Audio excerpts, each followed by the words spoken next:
mga Mars, welcome back to my channel, Current Scoop Station here. Ria Atayde nag-share sa kanyang Instagram story kung saan ay kasama niya ang kanyang parents at ang kanyang asawa. Kung di ako nagkakamali, nasa Hong Kong po sila, di ba? Kasama nga si Darren dito. Tapos dito sa comment ni Ria Atayde sa kanyang Instagram story, sabi niya, "Surprise Masterminds.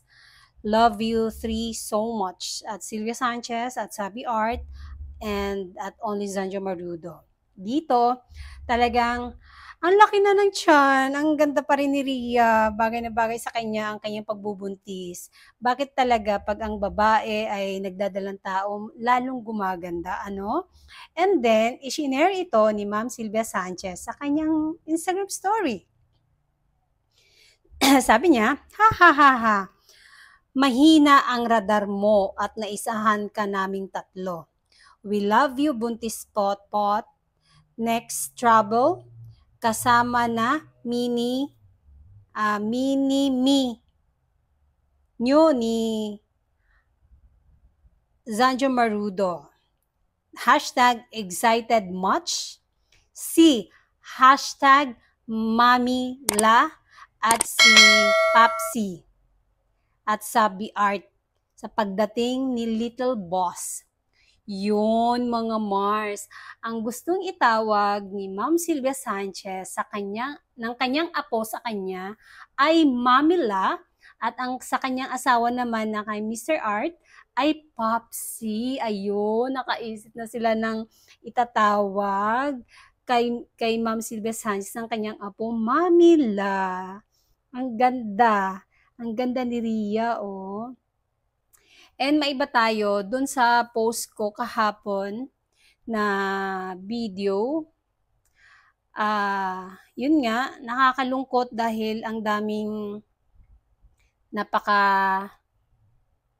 pangit na lumalabas. Pero alam ko, hindi deadma lang dito dahil wala namang katotohanan to tungkol kina Arjo and Maine. Pero tayong mga fans, apektado ako dito dahil talagang ikinakalat nila at maraming nanonood at naniniwala. Oh my gulay. And kung nanonood kayo ng Eat Bulaga, laging suot ni Maine ang kanyang wedding ring. And also, Arjo Atayde, lagi naka-wedding ring ang kanilang mga kamay.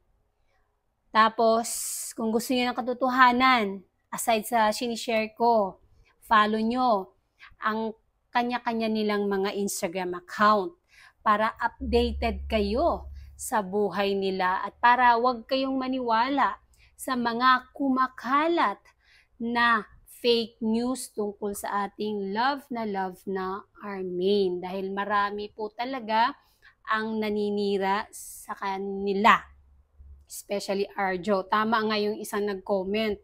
Dahil parating nga ang eleksyon next year at balita ay tatakbo muli si Arjo Atayde bilang congressman ng District 1. Kaya siguro marami ang bumabatikos at naglalabas ng kapangitan tungkol sa kanya.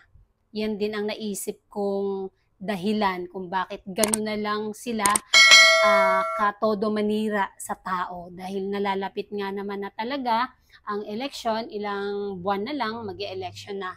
But, bago ang election, magwa 1-year anniversary wedding na po ang ating Armaine ngayong July 28, 2024. Mga Mars, ang bilis ng panahon.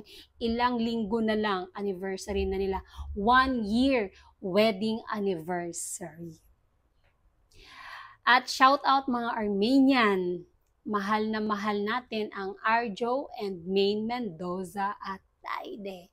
And that's it mga Mars. Thank you for watching this video.